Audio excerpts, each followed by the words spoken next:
안녕하세요. DJ 선아입니다. 오늘의 사연 시작해 보겠습니다. 안녕하세요. 30대 중반의 여자아이를 하나 키우고 있는 여자예요. 지금은 작가이자 한 남자의 아내로 살고 있는데 사실 지금 남편과는 재혼을 했어요. 아이는 전 남편과의 사이에서 낳은 아이고요. 전 남편과는 나쁘게 헤어졌지만 지금은 그때의 일은 다 잊고 행복하게 지내고 있답니다. 왜 그런 말 있잖아요. 똥차 가고 벤츠 온다고. 저의 상황이 딱 그랬어요. 끔찍했던 전 남편과의 결혼 생활이 끝나고 너무 좋은 남자를 만나서 제 인생이 다시 시작되었죠. 그 얘기를 해드리고 싶어서 이렇게 사연을 보내게 되었어요. 저와 전 남편은 게임 회사에서 일을 하다가 만났어요. 자유로운 회사의 분위기 속에서 자연스럽게 친해진 사람이었어요. 사내 연애를 하다가 결혼을 하게 되었는데 결혼 3년 만에 이혼을 한 거예요. 결혼을 할 때만 해도 우리는 사이가 좋았어요.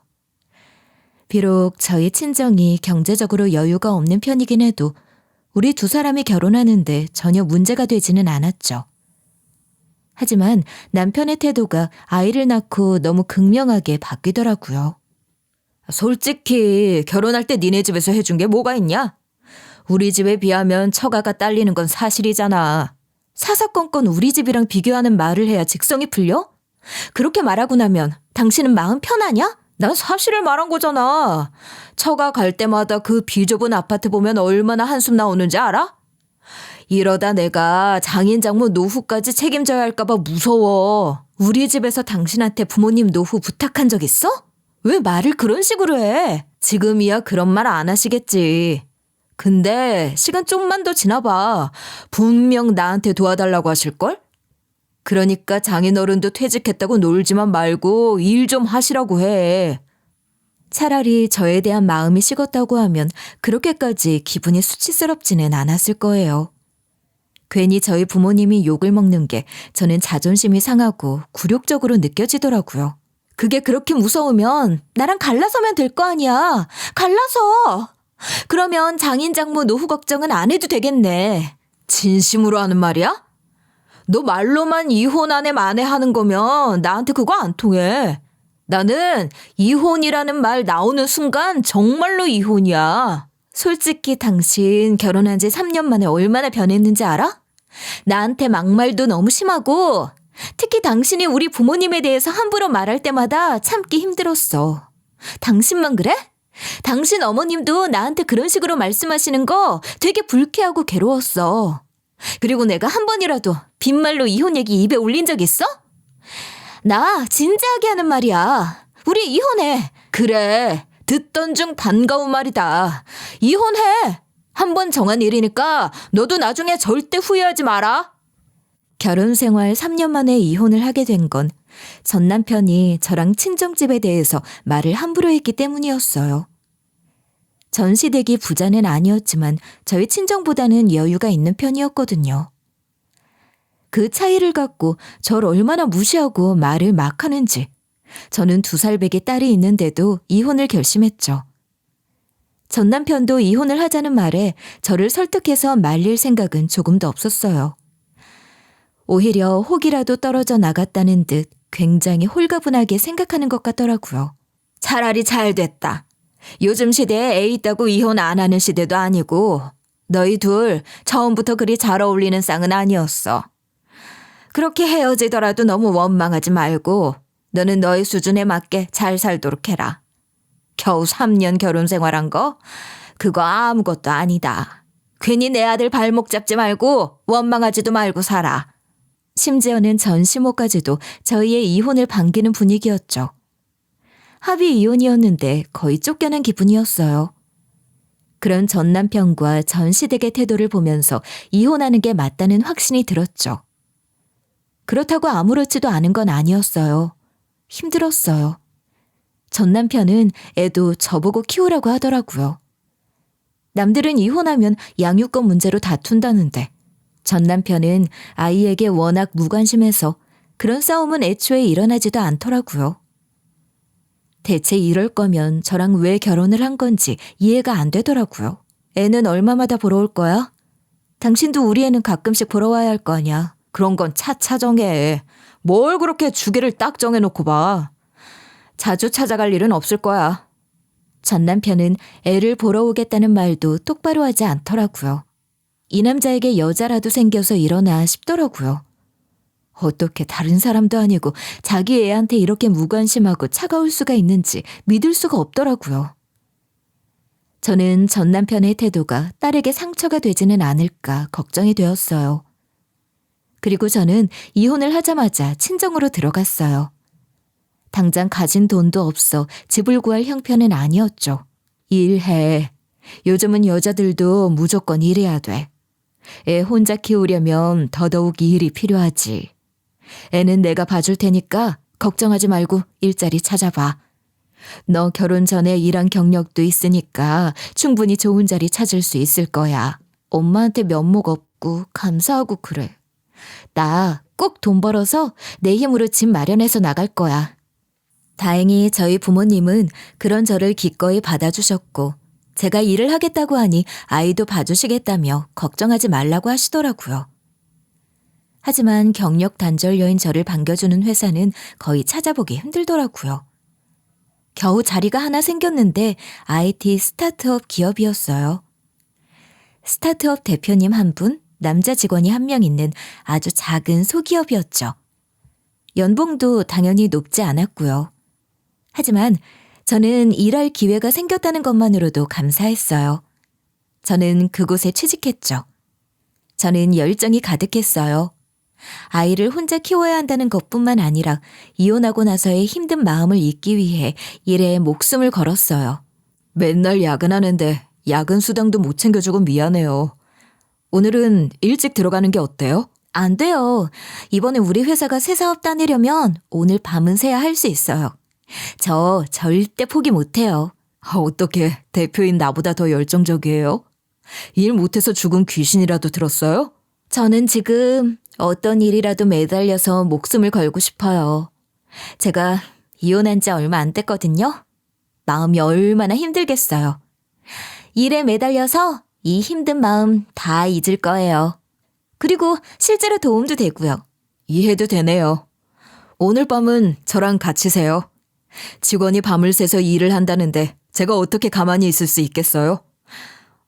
샌드위치 좀 사다 줄까요? 밤새려면 배도 좀 고플 것 같은데.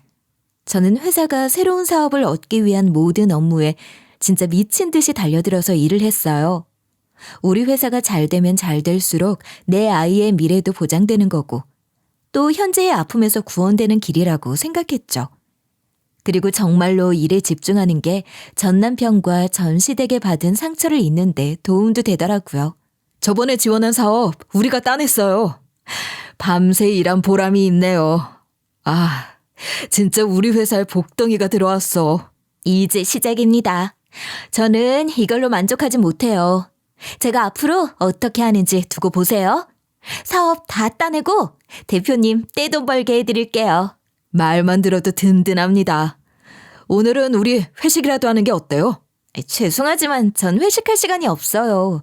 또 새로운 사업 있는데 우리 회사랑 성격도 너무 잘 맞아서 이거 지원하려면 준비해야 돼요. 회식은 다음으로 미루면 안 될까요? 아유, 진짜 독하다 독해. 나 떼돈 벌게 해준다는 말은 정말 고마운데 좀 쉬어가면서 일해요. 몸 상할까봐 걱정돼요. 오늘 점심도 제대로 먹지도 못했잖아요.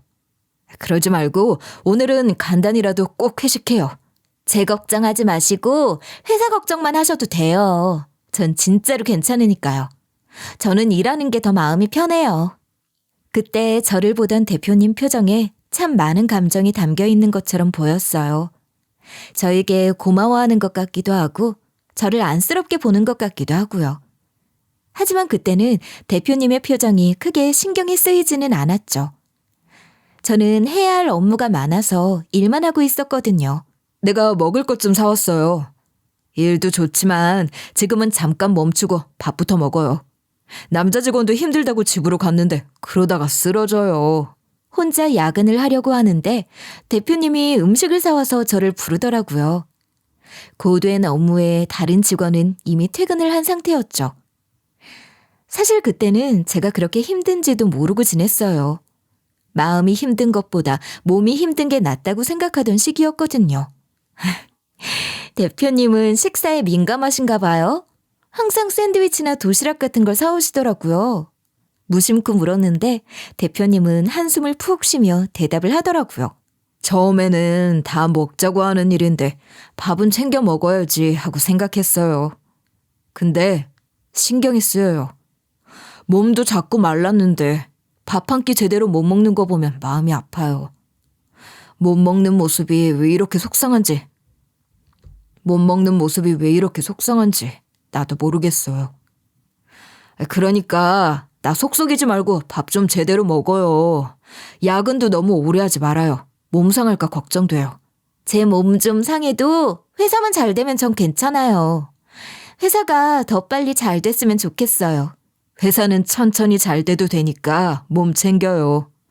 사람이 왜 이렇게 독해요? 보는 사람 안쓰럽게. 그날 이후였던 것 같아요.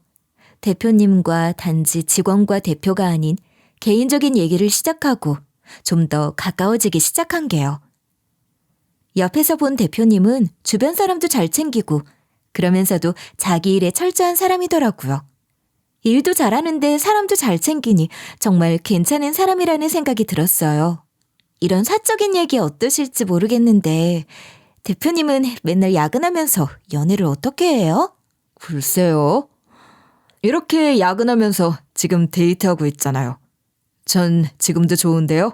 이게 무슨 데이트예요? 이건 일하는 거죠. 이런 거 말고요. 정말 연애 안 해요? 대표님 같은 분이라면 여자들이 막 줄 설 것 같은데? 난 정말로 이렇게 같이 야근하는 게 데이트하는 거라고 생각해요. 그래서 야근할 때마다 설레고 기대되는데요. 거의 고백과도 같은 대표님의 말에 저는 떨리면서도 걱정이 되었어요. 저에게는 2살 배기 딸도 있었으니까요. 대수롭지 않은 척을 해야겠다는 생각이 들더라고요. 애 딸린 이혼녀랑 야근하는 게 뭐가 그리 좋다고 그러세요. 다시 업무 시작해야겠어요. 나는 똑똑하고 자기 일 잘하는 사람 좋아해요. 열정적인 모습 보면 나도 느끼는 게 많아요. 그리고 언제부턴가 나도 모르게 지은 씨가 식사는 했는지, 어디 아프진 않은지, 피곤하진 않은지 자꾸 신경이 쓰여요. 다른 직원한테는 이 정도로 관심을 갖지 않는데 지은 씨한테는 왜 이러는지 모르겠어요. 애가 있는 것도 상관없어요. 지금 지은 씨 곁엔 누가 없다는 게 그저 좋을 뿐이에요. 좋아하나 봐요. 돌직구 고백 앞에 저도 마음이 흔들리더라고요. 이혼한 지 얼마나 됐다고 또 다른 남자한테 마음이 흔들리는 건지 저 스스로도 놀라웠어요. 하지만 거기까지였죠. 그 말을 듣고도 저는 할 수 있는 말이 없었어요. 그렇게 대표님과 저는 일반 대표와 직원 사이보다는 가깝고 그렇다고 연애도 아닌 모호한 사이를 이어갔어요.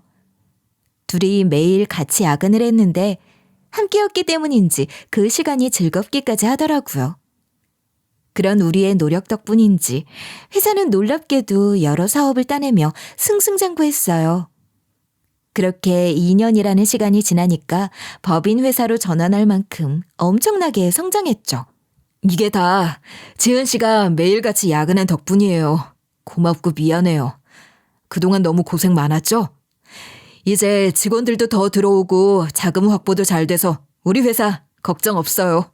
법인으로 전환된 날, 대표님이 저를 따로 불러 고맙다고 하더라고요. 개인적으로 힘든 시간을 일에 쏟아붓고 좋은 결과까지 듣게 되니 그날은 저도 마음이 마구 들뜨더라고요. 너무 기뻐요. 정말로 제 일처럼 기쁘고요. 대표님도 고생 정말 많으셨어요. 앞으로 좋은 일만 생길 거예요. 지은 씨가 내 마음만 받아주면 그게 더 기쁠 것 같은데. 매번 내 마음 알면서 모르는 척 했잖아요. 이제는 알아줄 때도 되지 않았어요? 제가 그래도 되는 건지 모르겠어요. 대표님도 이제 회사에 여유도 생겼는데 소개팅도 하시고 그러면 저보다 더 좋은 여자 만나실 수 있을지도 모르는데 너무 성급하게 생각하시는 건 아닌지 모르겠어요. 곁에서 2년을 지켜봤어요. 많이 기다렸고 많이 참으면서 내 마음 받아주길 기다렸다고요. 다른 사람은 필요 없어요. 내가 원하는 사람은 지은 씨예요. 그렇게 우리는 연애를 시작하게 되었죠. 제 남자친구는 정말 다정한 사람이었어요. 가끔 제 딸을 만날 때도 전 남편보다 다정하게 잘 해주었죠. 친아빠보다 딸에게 따스한 그 사람의 모습에 제 마음도 더 열리더라고요. 우리는 예쁘게 연애를 했어요. 가끔은 아이와 함께 소풍을 가기도 하고 우리 둘이서만 데이트를 하기도 하는데 가장 좋았던 건 이 사람과 대화를 나누는 거였어요. 대화만 나눠도 시간 가는 줄 모르고 재미있었죠. 남자친구가 살아온 이야기를 듣는 것도 재미있었고 저 또한 이혼하고 처음으로 저의 얘기를 솔직하게 할 수 있었죠. 우리 결혼해. 나 당신 아이도 내 아이라고 생각하면서 같이 살고 싶어. 자주 보니까 아이도 너무 예쁘고 무엇보다도 당신이랑 살고 싶어. 나 이제 당신이랑 같이 살아야겠어. 난 당신이랑 연애만 하는 것도 행복해. 근데 결혼까지 한다고 생각하면 왠지 너무 큰 행복을 욕심내는 것 같아서 겁나. 나랑 결혼하면 평생 일해본 적 있나 싶을 정도로 행복하게 해줄 거야. 나 믿어주면 안 돼? 남자친구의 프로포즈에 저는 며칠 고민했죠. 남자친구는 초혼이고 저는 아이까지 있는 터라 고민을 안 할 수가 없더라고요. 네 나이 아직 한참 젊은 나이야. 너 좋다는 사람이 있는데 뭘 고민해? 나 결혼 생활 너무 엉망이었잖아. 그래서 무섭기도 해. 그리고 아이도 계속 키워야 하는데 그런 부분도 신경이 쓰이고 걱정도 되고 생각이 많아져서 그렇지. 걱정되는 거 알지. 그래도 네 나이가 너무 아까워서 그래. 2년 만나면서 아이랑 그 사람도 많이 가까워졌잖아. 그 사람은 아이까지 가족으로 받아들일 생각으로 너 만나온 것 같던데 한 번만 믿어봐. 엄마는 그 사람 마음에 들어. 나도 너무 마음에 들고 좋아. 근데 나 정말 잘하는 걸까? 정말 결혼해도 되는 걸까? 그동안 그 사람이 너한테 보여준 것들을 생각해봐. 무심코 한 행동에서도 그 사람 본 모습이 있는 거니까. 항상 날 많이 배려해줬어. 배려가 몸에 배어있는 사람이야. 그런 면이 좋았어. 그럼 너무 오래 고민하지 말고 마음도 좀 열고 상대를 믿어줘. 저는 며칠 뒤 남자친구의 프로포즈를 받아들이기로 했어요. 이 사람이라면 함께하면 즐거울 것 같았어요. 그래서 우리는 오래 걸리지 않아 결혼을 하게 되었죠. 남자친구도 언젠가는 변할지 모르지만 이 사람에게는 누구를 대하더라도 상대를 배려하는 태도가 있었죠. 저는 그걸 믿기로 하고 결혼을 하기로 한 거예요. 마음 같아선 나도 2주 정도 신혼여행 다녀오고 싶은데 우리 애 입장에서는 엄마가 2주나 보이지 않으면 많이 놀랄 것 같아. 우리 신혼여행은 짧게 다녀오고 나중에 아이 데리고 좋은 데로 여행 다녀오자. 길게 신혼여행을 가자고 할 줄 알았는데 아이를 생각해서 짧게 다녀오자고 한 것도 그 사람 생각이었어요. 그리고 항상 딸을 우리 애라고 부르는 것도 마음에 들었죠. 그런 작은 배려들이 고맙기만 하더라고요. 그리고 남편은 회사를 잘 운영했어요. 재테크에도 뛰어난 능력을 발휘해서 우리의 신혼은 정말 넓고 좋은 아파트에서 시작하게 되었죠. 그것도 남편이 저에게 결혼 선물로 주고 싶다며 집을 제 명의로 해준 거였어요. 당신은 진짜 능력 있는 것 같아. 일도 잘하는데 회사 운영도 잘하고 재테크는 또 어떻게 이렇게 잘해? 난 그냥 시키는 일 하는 거 말고는 잘하는 게 없는 것 같아. 가끔은 당신 앞에서 내가 너무 작아지는 것 같아. 당신이 얼마나 능력이 많은 여잔데. 우리 회사 이렇게 키운 사람이 당신이야. 그리고 당신 작가로서도 재능 있잖아. 내가 무슨 작가로서 재능이 있어. 억지로 나 칭찬해줄 거 생각해내느라 애쓴다 당신도. 저번에 수필 공모전에서 입상한 거 봤어. 그것도 한두 개가 아니던데? 게다가 게임 회사 다닐 때는 시나리오도 써봤다며. 이번에 본격적으로 작가가 되어보는 건 어때? 난 제대로 외주해줄 자신이 있는데. 작가는 뭐 아무나 하나. 내가 어떻게 작가를 해. 그건 그냥 나의 작은 꿈일 뿐이야. 남편이 저에게 작가의 길을 가보라고 진지하게 얘기를 하는데 저는 관심 없는 척을 했지만 실은 그 말을 듣는 것만으로도 기분이 너무 좋더라고요. 그러니까 내가 그 꿈 이루게 해준다니까. 내 외조 제대로 받아보면서 글 써봐. 작업실까지 마련해서 제대로 해보는 거야. 어때? 가슴 설레지 않아? 남편의 말을 듣는데 심장이 쿵쿵 뛰었어요. 어릴 적부터 작가의 꿈을 갖고 있었지만 생활 환경 때문에 전업 작가가 된다는 건 꿈도 못 꾸고 있었거든요. 그런데 제 꿈을 밀어주겠다는 남편의 말이 얼마나 고맙고 행복했는지 몰라요. 당신은 감성적인 사람이야. 글을 써야 더 빛나는 사람이잖아. 회사 일은 가끔씩 도와주고 본격적으로 해봐. 내가 작업실부터 구해줄게. 같이 작업실 알아보자. 저의 숨겨진 감성을 알아봐준 남편의 섬세함에 저는 놀랍기도 하고 고맙기도 하더라고요. 결혼하니까 변하는 게 아니라 더 저에 대해서 많이 관찰해주고 저를 위한 결정을 내려주는 사람이라는 게 고맙고 행복했어요. 그 말 들으니까 너무 설레고 행복해. 결혼하면 더 행복하게 해주겠다는 말 지키는 남자는 당신밖에 없을 거야. 나 지금 너무 행복한 거 알아? 그날 이후로 저는 남편과 본격적으로 작업실을 알아보러 다니기 시작했어요. 남편과 작업실을 알아보는데 그게 어찌나 행복한지. 저는 벌써 작업실을 가진 것 같은 기분이 들더라고요. 작업실도 당신 이름으로 해주고 싶은데 지금 우리 살고 있는 집도 당신 명의로 되어 있고 증여세 때문에 일단은 작업실은 1억 정도 대출을 받아야 할 것 같아. 그리고 대출금은 내가 갚는 걸로 하려고. 나야 당신이 하자는 대로 하지. 근데 집도 내 명의로 해줬는데 작업실까지 내 명의로 하는 거 괜찮겠어? 내 인생은 당신한테 맡겼어. 전부 당신 명의로 해도 되니까 그렇게 하자. 적당한 작업실을 찾은 우리는 함께 은행으로 향했어요. 남편의 말대로 1억 대출을 받고 남편이 그 대출금을 갚는 걸로 하고요. 그래서 남편과 함께 은행을 찾았어요. 은행에서 대출을 받는 것도 옆에서 같이 있어주겠다며 남편과 함께 은행으로 간 거였죠.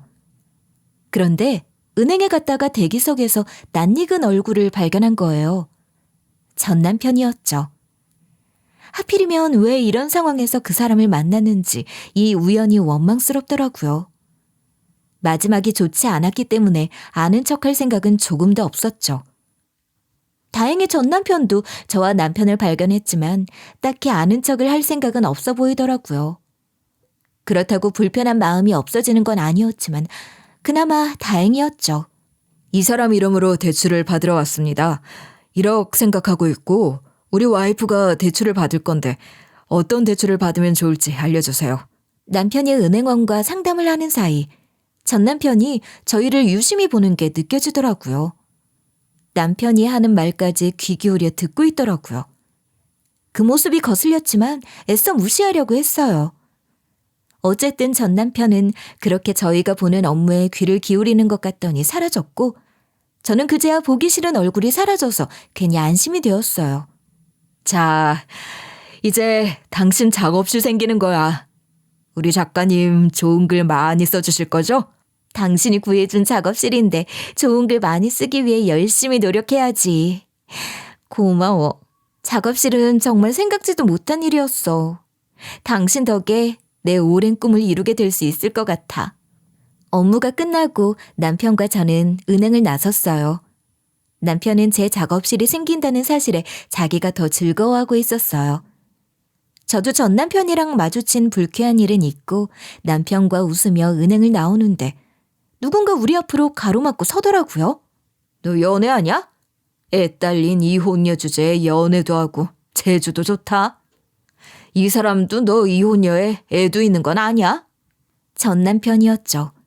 한마디 하려는 남편을 잡아 끌며 무시하고 가려고 하는데 전 남편이 다시 앞길을 막아서더라고요. 양아치 건달도 아니고 손은 주머니에 꽂고 저를 위아래로 훑는데 예전에 끔찍했던 기억이 떠올라서 소름이 돋으면서 불쾌하더라고요. 나이 처먹고 꼴랑 1억도 없냐? 너는 어떻게 사는 게 항상 그렇게 구질구질하냐? 너랑 이혼하길 잘했지. 계속 같이 살았어 봐라.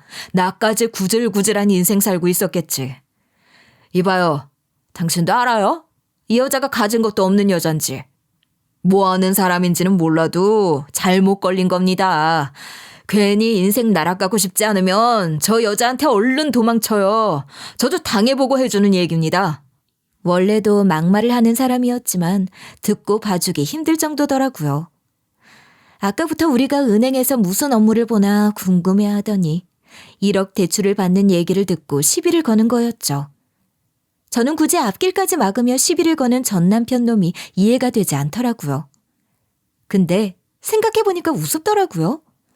전 남편은 저한테 경제적으로 수준 차이가 많이 난다고 했는데 지금 와서 보니까 시댁은 평범한 집안이고 전 남편의 연봉도 저보다 높은 수준이긴 해도 평범한 직장인 수준인데 저를 그렇게 깔본 게 이제 와서는 얼마나 우스운 일인지 알겠더라고요. 굳이 비교를 하자면 남편에 비해 전 남편은 아주 우스운 수준이었어요. 저는 전 남편이 저를 보던 말던 콧방귀를 뀌었어요. 일부러 한 게 아니라 절로 콧방귀가 나오더라고요. 연애하는 거 아니고 이 사람 남편입니다. 제가 뭐 하는 사람인지 궁금해하는 것 같으니 제 명함을 드려야겠네요. 남편은 단박에 무슨 상황인지 이해를 하고 자신의 명함을 전 남편에게 건넸어요. 화나고 불쾌할 법도 한데 침착하게 명함을 꺼내는 모습이 내 남편이지만 진짜 멋있고 든든하더라고요. 아, ST 대표님? 대표님, 안녕하십니까? 몰라 뵀습니다. 밖에서 보니 잘 모르겠네요. 전에 저희 회사에서 뵌 적이 있는데 기억을 하실까 모르겠네요. 근데 남편의 명함을 본 전 남편의 태도가 갑자기 180도 달라지더라고요. 비굴해 보이기까지 하는데 갑자기 왜 저러나 황당했어요. 전 기억이 잘 나지 않는데요. 제 명함도 받으셨으면 그쪽 명함 좀 받을 수 있을까요? 명함이 없으신 건 아니죠? 남편의 말에 전 남편은 허둥대며 자신의 명함을 얼른 남편에게 건네더라고요. 아, 이 회사 다니셨구나. 이번에 우리가 투자 때문에 컨택을 많이 하고 있던 회사인데. 근데 우리 와이프한테 말이 너무 지나치시네요. 남편의 눈이 순간 날카롭게 빛이 나더라고요. 언성은 높이지 않고 차갑기만 한 태도였어요. 모든 사람들에게 다정한 남편에게 이런 면도 있었나 옆에서 보던 저도 놀랄 정도였어요. 네, 제가 담당자입니다. 대표님을 전에 한 번 뵌 적 있는데 몰라 뵈서 죄송합니다. 전 남편은 허리를 90도로 숙여 인사를 하더라고요. 껄렁껄렁한 태도로 시비를 걸 때와는 완전히 다른 모습이었죠. 담당자가 이런 분이라니 좀 실망스럽네요. 공과 사는 구분하는 게 맞지만 이렇게 길거리에서 대놓고 내 와이프한테 막말을 하는 사람이 담당자라고 하니 제가 투자를 하는 게 맞는 일인가 하는 생각이 듭니다. 남편은 언성 한번 높이지 않고 아주 차갑게 조근조근 전 남편을 쪼이더라고요. 그에 비해 전 남편은 엄청 조마조마한 듯 보였어요. 제가 실수했습니다.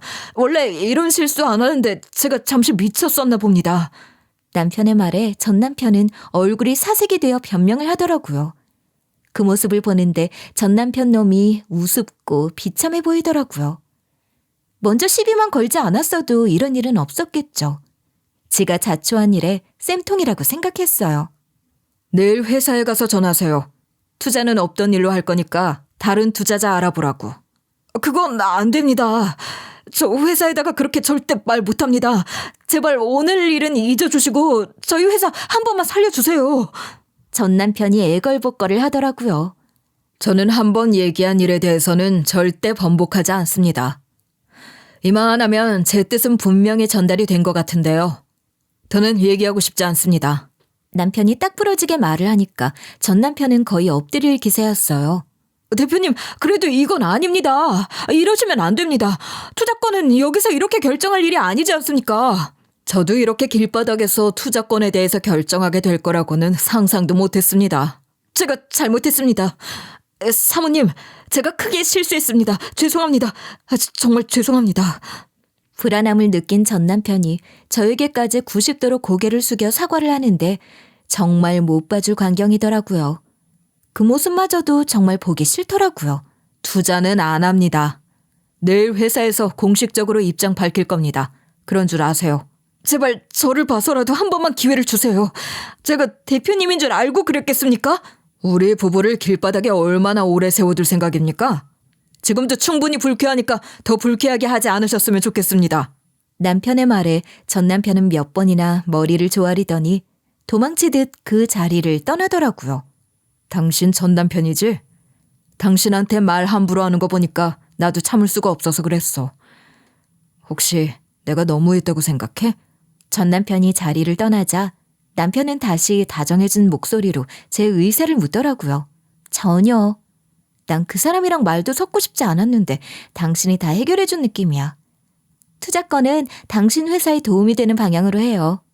나 때문에 좋은 투자처 놓치는 건 싫어요. 처음부터 계속 긴가민가 하는 회사였어. 차라리 잘 된 거라고 생각해. 투자는 안 할 거야. 나보고 공과 사 구분 못하는 대표라고 사람들이 흉봐도 상관없어. 그날 일을 겪고도 짜증 한 번 내지 않고 저에게는 변함없이 다정한 남편이 그 순간 대단하게 보이더라고요. 기분 나쁠 법도 한데 막말 한 번 하지 않고 어른스럽게 대처한 남편의 모습을 배우고 싶기까지 하더라고요. 무엇보다 제 기분을 생각해주는 모습도 고마웠고요. 전 남편의 등장으로 잠시 기분은 더러웠지만 그래도 남편과 저의 애정은 오히려 더 깊어지는 것 같았어요. 그리고 다시 일상으로 돌아왔죠. 조금 달라진 일상이었어요. 저는 아침마다 작업실로 출근을 했고 남편은 회사로 출근을 했어요. 어린이집에서 아이를 데려오면 곧이어 남편이 퇴근을 하고 우리는 하루 있던 일에 대해서 이야기를 하며 평화로운 나날이었어요. 투자건은 없던 일로 하기로 했어. 근데 나 좀 치사한 짓 했어. 무슨 치사한 짓을 했길래? 그래도 난 무조건 당신 편이니까 그냥 편하게 말해봐. 당신 전 남편 때문에 투자 안 하는 거라고 했어. 아마 그 사람 회사에서 엄청 욕먹고 있을 거야. 나도 안 그러려고 했는데 질투도 났고 당신한테 말 함부로 한 것도 그렇고 도저히 젠틀하게 넘어가지는 못하겠더라고. 나 너무 치사한 것 같아? 난 충분히 이해가 되는데? 그리고 처음부터 투자하기 망설였던 데라고 하니까 당신이 성급하게 내린 결정도 아니라고 생각하고 있어. 안 치사해. 내 눈엔 그저 귀여워. 생각할수록 얼마나 미운지. 그래도 당신이 치사한 거 아니라고 하니까 위로가 된다. 남편은 전 남편이 다니는 회사에 투자를 하지 않기로 결정했더라고요. 그리고 그 이후에 전 남편 때문이라고 콕 집어주었다고 하니 저는 오히려 속이 다 시원하고 고소했어요. 더 안정적이고 유명한 회사에 투자할 거야. 그게 나을 것 같다는 생각이 들더라고. 그렇게 해요. 난 당신이 하는 일에는 언제나 지지하고 응원하니까. 우리 부인은 어쩌면 그렇게 말도 예쁘게 할까? 내가 사랑할 수밖에 없는 여자라니까. 우리는 매일매일 깨가 쏟아졌어요. 사랑받는 게 이런 거구나. 이런 게 행복이구나 느끼면서 저는 남편과 항상 사이가 좋았어요. 이 사람을 왜 이제서야 만난 걸까? 그게 항상 아쉬울 뿐이었죠. 이제라도 만난 게 얼마나 다행이야. 난 당신 없었으면 일만 하면서 삭막하게 살았을 거야. 당신은 능력도 있고 멋진 여자야. 남편은 자기 전에 항상 달달한 말을 해주었죠. 그런 남편의 사랑이 제가 하는 일에도 자신감을 많이 불어넣어준 것 같아요. 저는 공모전을 준비하면서 글을 썼고 작업실에 있는 동안에는 정말 쉬지 않고 열심히 글만 썼어요. 남편이 마련해준 작업실에서 헛된 시간을 보내고 싶지 않다는 생각 때문이었죠. 그리고 며칠 뒤 작업실에서 일을 하던 도중에 저는 전화를 한 통 받게 되었어요. 정말 반갑지 않은 사람의 전화였죠. 전 남편이었어요. 잘 지내? 내가 갑자기 연락해서 좀 당황했겠다. 갑자기 전화해서 미안해. 애 보고 싶어서 연락한 거야? 애한테는 관심도 없는 것 같더니 전화도 안 받으려다 애 생각해서 전화 받은 거야. 애야 뭐 잘 지내겠지. 다른 용무가 있어서 전화했어. 내가 부탁할 사람이 당신밖에 없어서. 나한테 부탁을 한다고? 나처럼 별 볼 일 없는 여자한테 당신이 부탁도 할 거라고는 상상도 못한 일이다. 내가 전에 막말한 건 미안해.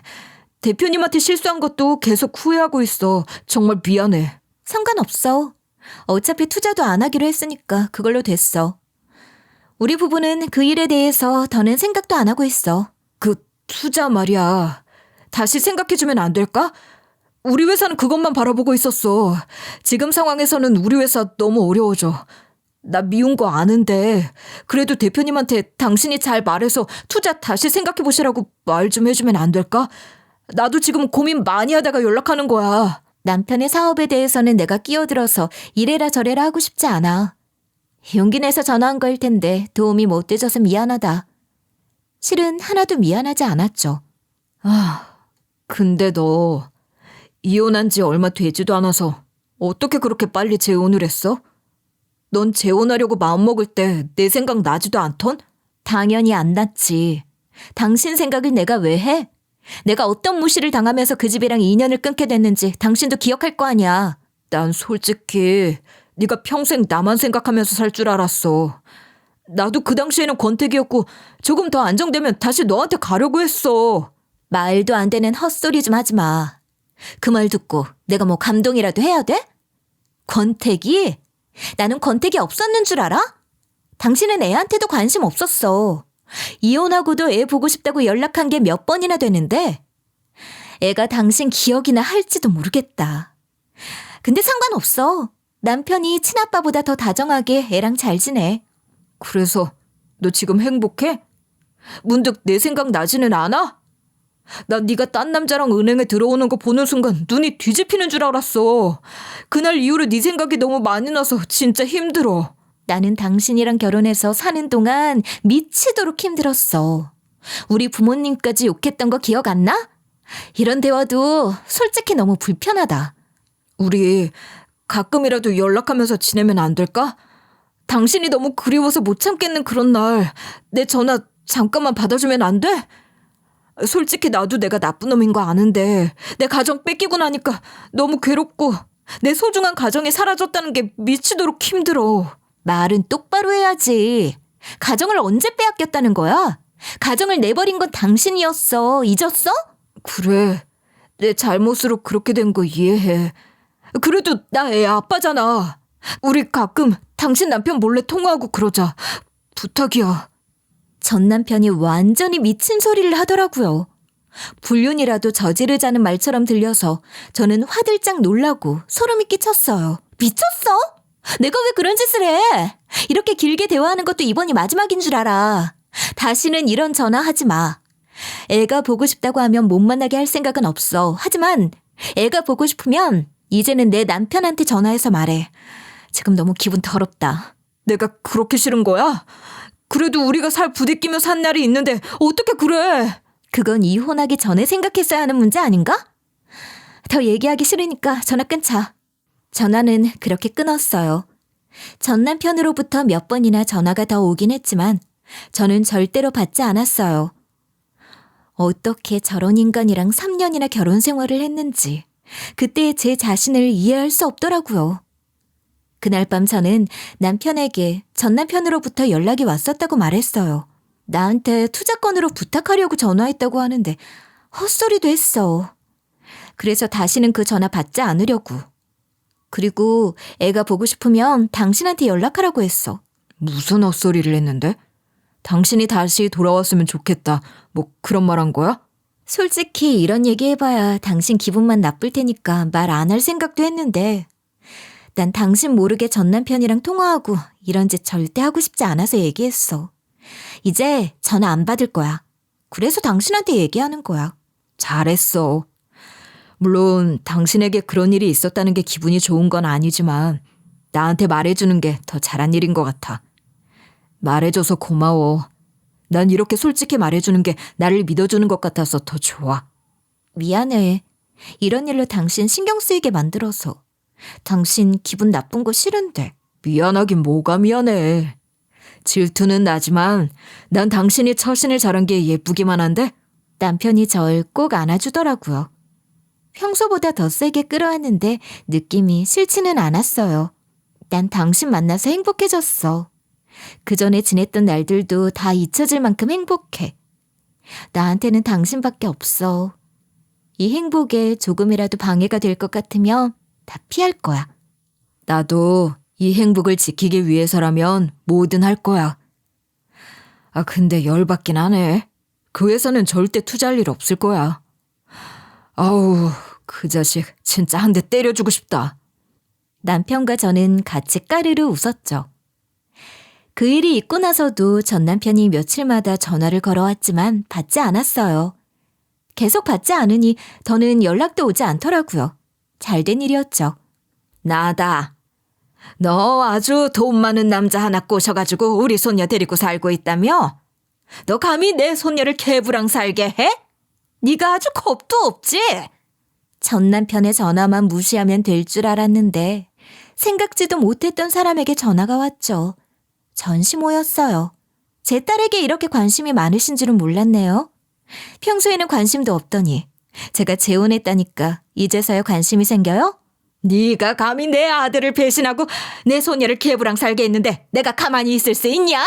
전시모는 말 같지도 않은 소리를 하더라고요. 저보고 전 남편을 배신했다는데 어이가 없었죠. 그리고 참고 있을 저도 아니었어요. 제가 배신해요? 어디서 뭐 이상한 거 잡수셨어요? 서로 발목 잡지 말고 좋게 헤어지자고 했는데 누가 누굴 배신해요? 이런 말 같지도 않은 전화할 거면 다시는 연락하지 마세요. 돈 좀 있는 남자랑 결혼하니까 눈에 뵈는 게 없어? 난 네 시애미야. 시애미 같은 소리 하지 마세요. 끔찍하니까. 내 인생 가장 끔찍했던 3년이 당신 며느리로 있을 때였어요. 저한테 더 험한 소리 듣기 싫으면 다시는 연락하지 마세요.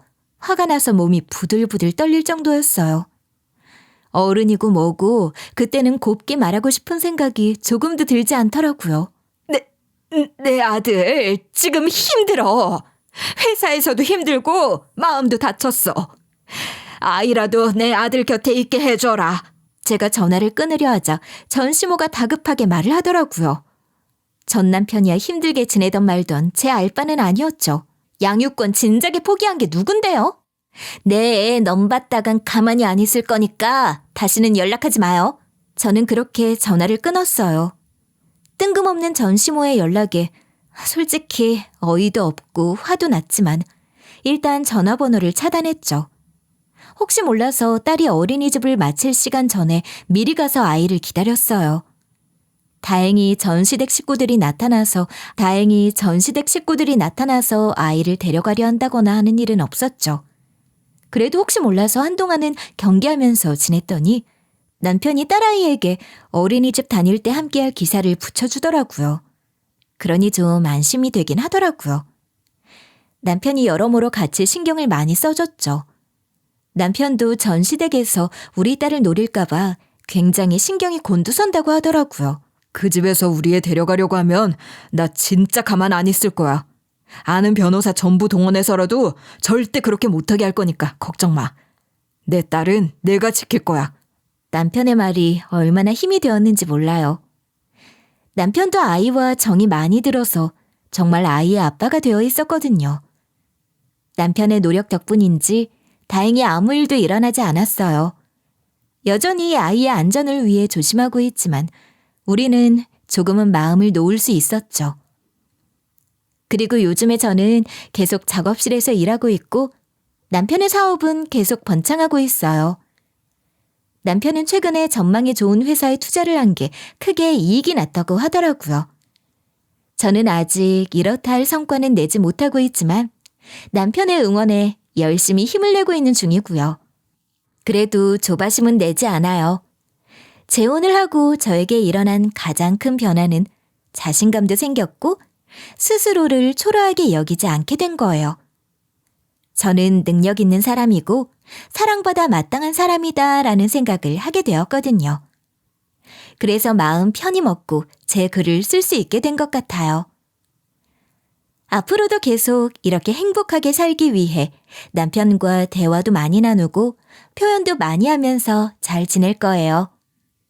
아, 그리고 남편은 연애할 때와는 좀 변했는데 저에게 애정 표현도 더 많이 하고 저에게 관심을 더 많이 기울이는 쪽으로 변했어요.